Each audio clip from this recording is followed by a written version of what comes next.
हिंदी साहित्य में आज सुनिए प्रतिष्ठित एवं सशक्त लेखिका रेणु मंडल की लिखी हुई कहानी मंजिल।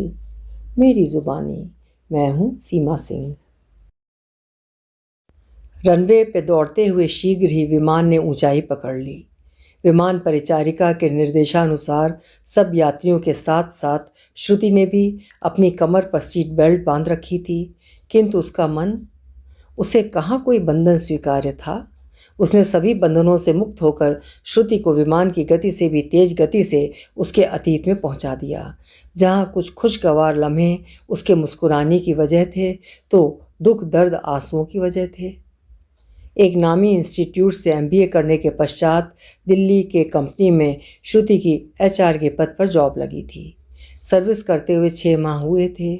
उन्हीं दिनों पापा के एक दोस्त की लड़की की शादी में जाना हुआ। लड़के वालों की तरफ से मुंबई के सुरेश चंद, उनकी पत्नी गीता और बेटा अनुज शादी में सम्मिलित हुए थे। पहली ही नज़र में श्रुति उन्हें भा गई। सुरेश चंद जी ने उसके मम्मी पापा से बात की। घर लौटकर मम्मी पापा ने श्रुति को बताया तो विरोध करते हुए बोली, प्लीज़ पापा, मुझे अभी शादी नहीं करनी। मैं अपने कैरियर में आगे बढ़ना चाहती हूँ, लाइफ को एंजॉय करना चाहती हूँ। श्रुति, घर बैठे इतना अच्छा लड़का मिल रहा है, आईटी इंजीनियर और हैंडसम, उस पर परिवार भी अच्छा है। इनकार करना बेवकूफ़ी होगी। मम्मी उतावलेपन से बोली। पापा बोले, श्रुति, कल वे लोग हमारे घर आ रहे हैं, तुम एक बार लड़के से मिल लो, फिर जो भी फैसला करोगी हमें मंजूर होगा। आखिर ये तुम्हारी ज़िंदगी का फैसला है। अगले दिन सुरेश चंद जी अपनी फैमिली के साथ आए। श्रुति ने अनुज को देखा तो उसके इनकार का सवाल ही नहीं था। बातों ही बातों में श्रुति ने अनुज को बताया कि वो कैरियर कॉन्शियस है। अनुज बोला, तुमने मेरे मन की बात कह दी श्रुति। सच तो ये है कि मैं भी ऐसी ही जीवन साथी की कामना रखता था जो इंटेलिजेंट और स्मार्ट हो, मुझ पर आश्रित न रहकर अपनी योग्यता के बलबूते अपनी पहचान बनाए। कुछ दिनों बाद शादी होकर श्रुति अनुज के घर मुंबई आ गई। नए घर, नए वातावरण में वो जल्दी ही घुल मिल गई। सभी उसे बहुत प्यार करते थे। घर में उसका एक देवर सौरभ भी था जो सीए था। उसका श्रुति के साथ बिल्कुल छोटे भाई का सा बर्ताव था। जल्दी ही श्रुति को मुंबई की एक कंपनी में जॉब मिल गई। अनुज के प्यार में आकंठ डूबी वो बेहद प्रसन्न थी। अनुज उसे दिलो जान से चाहता था। वक्त गुजरने लगा। विवाह को 3 वर्ष होने को आए तो एक दिन उसकी सास गीता ने उससे बच्चे का जिक्र किया। रात में उसे अनुज को ये बात बताई तो वो बोला, श्रुति, बच्चा तब करना चाहिए जब पति पत्नी मानसिक रूप से तैयार हों। मेरे विचार में ये पति पत्नी का बिल्कुल निजी फैसला है। इसमें किसी तीसरे का हस्तक्षेप मुझे पसंद नहीं, माँ का भी नहीं। अनुज, हर माँ बाप को दादा दादी और नाना नानी बनने का चाव होता है। उनकी स्वाभाविक इच्छा को तुम हस्तक्षेप का नाम मत दो। ठीक है, नहीं दूंगा, किंतु 2 साल तक बच्चे के लिए तुम्हें रुकना पड़ेगा। मेहनत करके जल्द से जल्द मैं कंपनी में ऊंची पोजीशन हासिल करना चाहता हूँ ताकि स्टेटस के साथ साथ सैलरी भी बढ़े। मैं अपनी रानी को दुनिया की हर खुशी, हर सुख देना चाहता हूँ। मुग्ध भाव से निहारते हुए अनुज ने श्रुति को आलिंगनबद्ध कर लिया। श्रुति कहना चाहती थी कि स्त्री के लिए मातृत्व से बढ़कर कोई दूसरा सुख नहीं है, किंतु अनुज ने इसका मौका ही कहाँ दिया। उसने तुरंत बेडरूम की लाइट ऑफ कर दी और श्रुति को अपने प्यार में डुबो दिया। अगले दिन माथे पर किसी के स्पर्श से उसकी आंख खुली। हैप्पी बर्थडे डार्लिंग, नाटकीय अंदाज में झुकते हुए अनुज बोला और एक लिफाफा उसकी ओर बढ़ाया। मुस्कुराते हुए श्रुति ने पूछा, इसमें क्या है? ये 2 लाख रुपए का चेक है, इसे अपने अकाउंट में जमा कर लो। अगले संडे को तुम्हारे लिए डायमंड का नेकलेस खरीदेंगे। तभी माँ, पिताजी और सौरभ भी कमरे में आ गए।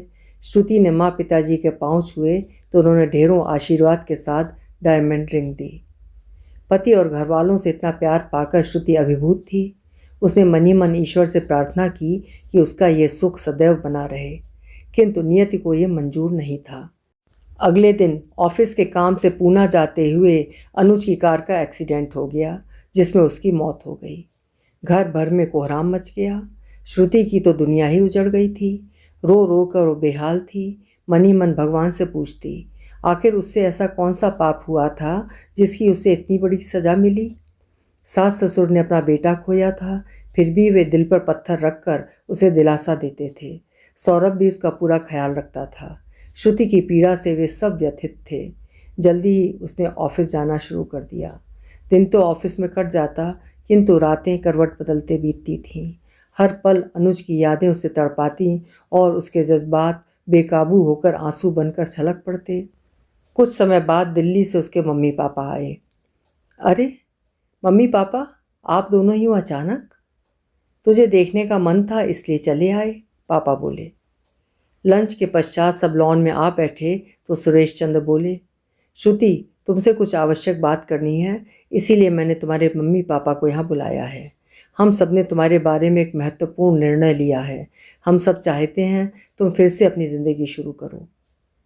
पिताजी, आप लोग ऐसा सोच भी कैसे सकते हैं? श्रुति तड़प कर बोली। उसकी मम्मी ने उसे समझाने का प्रयास किया। बेटा, अभी तुम्हारी उम्र ही क्या है? हम लोग आज हैं कल नहीं रहे तो? इतनी बड़ी ज़िंदगी अकेले काटना सहज नहीं है। पापा बोले, ये समाज अकेली लड़की को चैन से नहीं जीने देता। ज़िंदगी की मुश्किलों का सामना अकेले कैसे करोगी? प्लीज़, आप लोग समझते क्यों नहीं? अनुज नहीं रहे तो क्या, उनकी यादें तो हैं ना मेरे पास। उन्हें मुझसे कोई नहीं छीन सकता। वही यादें मेरे जीने का एकमात्र सहारा हैं, और दूसरे विवाह की तो मैं स्वप्न में भी नहीं सोच सकती। मुझे यहीं रहने दीजिए, इसी घर में। कहीं अनुज के जाने से मैं आप सबको बोझ तो नहीं लगने लगी हूँ? उसके कातर शब्दों ने सभी को निरुत्तर कर दिया था। कंपनी से 15 दिनों की छुट्टी दिलवाकर मम्मी पापा उसे अपने साथ दिल्ली ले आए थे। मम्मी ने फ़ोन करके उसके मित्रों को उसके आने की सूचना दे दी। अगले दिन नीतू, शरद, विनीत और प्राची घर पर आए। शादी से पहले ये सभी श्रुति के कलीग थे। उन सबसे मिलकर वो स्वयं पर काबू नहीं रख पाई और नीतू के कंधे से लगकर फूट फूट कर रो पड़ी। माहौल बेहद गमगीन हो उठा था। तरह तरह से वे सब उसे दिलासा देते रहे। अब नित्य ऑफिस के बाद सभी श्रुति के घर जमा होते और जबरन उसे घुमाने ले जाते। वो लाख इनकार करती, किंतु मित्रों के समक्ष उसकी एक न चलती। एक दिन नीतू उसे अपने साथ शॉपिंग के लिए ले गई। रेस्तरां में कॉफ़ी पीते हुए उसने श्रुति को बताया, शरद के लिए बहुत से रिश्ते आ रहे हैं, किंतु वो विवाह नहीं करना चाहता। क्यों? श्रुति ने पूछा। कॉलेज टाइम से वो एक लड़की से प्यार करता था, किंतु कभी उससे कह नहीं पाया। 1 माह के लिए वो अपने भाई के पास लंदन गया हुआ था। उस दौरान उस लड़की का रिश्ता तय हो गया और शादी भी हो गई। तकदीर का लिखा भला कौन मिटा पाया है? एक गहरी उसास लेकर श्रुति बोली। तुम उसे समझाओ वो शादी कर ले। श्रुति, क्या ये नहीं पूछोगी शरद किसे चाहता था? सवालिया नज़रों से श्रुति ने नीतू की तरफ देखा। वो तुम्हें चाहता था श्रुति। क्या ऐसा हो सकता है, तुम और शरद? कैसी बातें कर रही हो नीतू? मैं अनुज की जगह किसी को नहीं दे सकती। नीतू उसे समझाती रही, किंतु श्रुति पर उसकी बातों का कोई असर नहीं हुआ और वो घर चली आई। मम्मी पापा के पास 15 दिन कब बीत गए पता ही नहीं चला, और फिर वो अपनी ससुराल वापस लौट आई, जहाँ अनुज की स्मृतियाँ बसी हुई थीं। ये स्मृतियाँ ही तो अब उसकी धरोहर थीं। अगले दिन वो ऑफिस गई।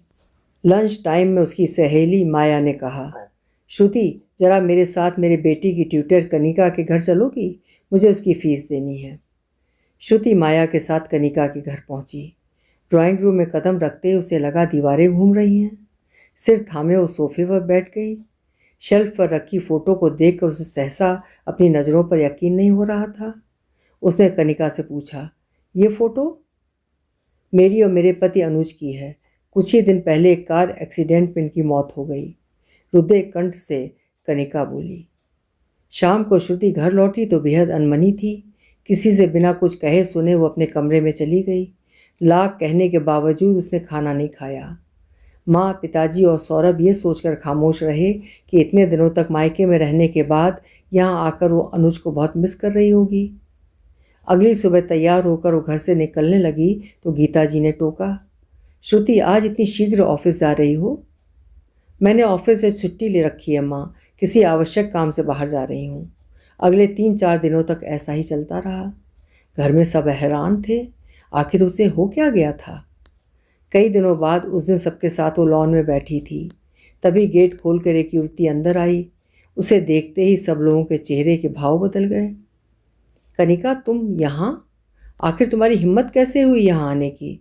सुरेश चंद्र जी का क्रोधित स्वर गूंजा। पिताजी, कनिका को मैंने यहाँ बुलाया है। श्रुति की इस बात पर सब बुरी तरह चौंक उठे। तुमने? क्या तुम जानती हो कनिका को? गीता जी ने आश्चर्य से पूछा। श्रुति गंभीरतापूर्वक बोली, पहले नहीं जानती थी माँ।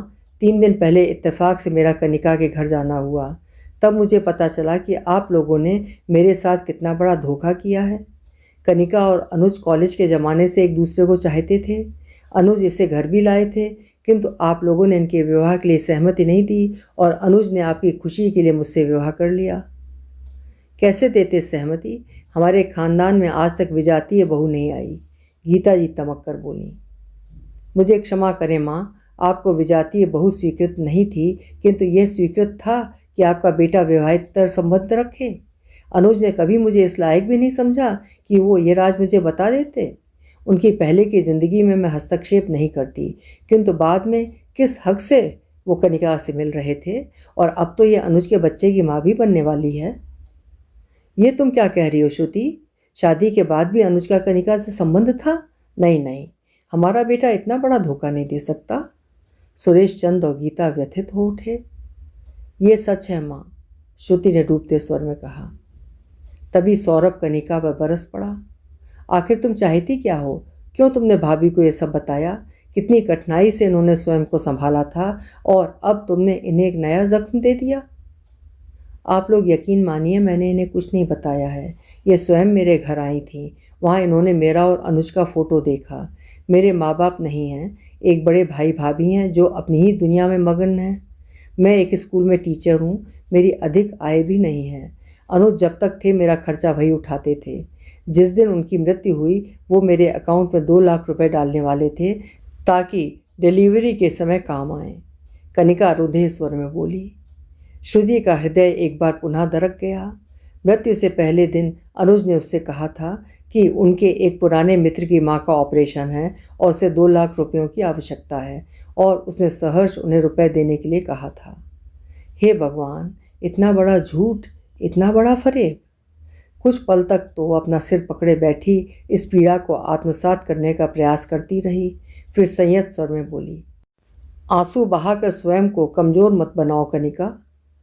पिताजी, आप मुझसे पूछ रहे थे ना कि पिछले 3 दिनों से ऑफिस न जाकर मैं कहाँ जा रही थी?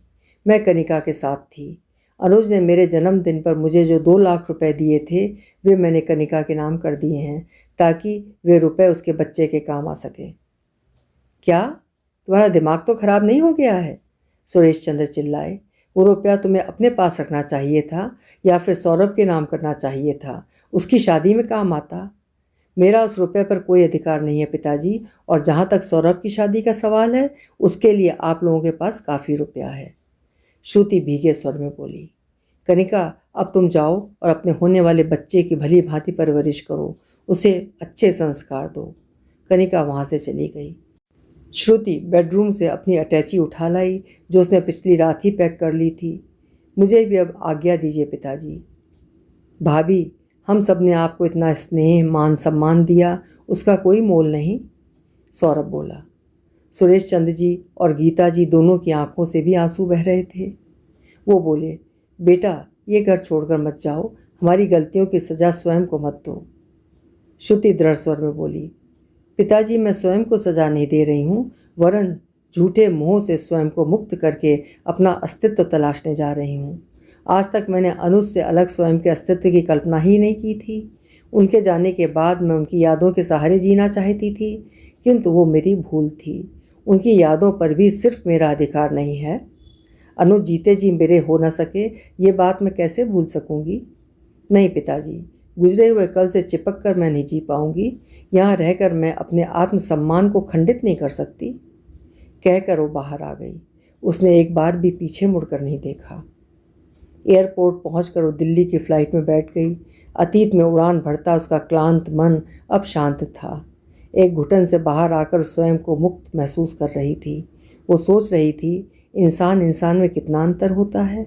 एक ओर शरद है जो अपने पहले प्यार को हृदय से लगाए बैठा है, और दूसरी ओर अनुज था जो किसी के साथ वफादारी नहीं निभा पाया, ना तो अपने प्यार के साथ और ना ही अपनी पत्नी के साथ।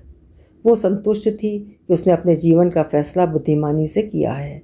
जिसे भूलवश वो अपनी मंजिल समझ बैठी थी, वो तो एक पड़ाव मात्र था, एक छल फरेब से भरा माया जाल। मंजिल पर तो उसे अब पहुंचना था। अभी आप सुन रहे थे रेणु मंडल जी की लिखी हुई एक खूबसूरत कहानी मंजिल। आशा है कहानी आपको ज़रूर पसंद आई होगी। पसंद आई हो तो कहानी को लाइक और हाइप ज़रूर करिएगा। और हाँ, चैनल अभी तक सब्सक्राइब ना किया हो तो आपसे अनुरोध है कि चैनल भी सब्सक्राइब कर लीजिएगा। कल फिर मिलेंगे। आपका समय शुभ हो।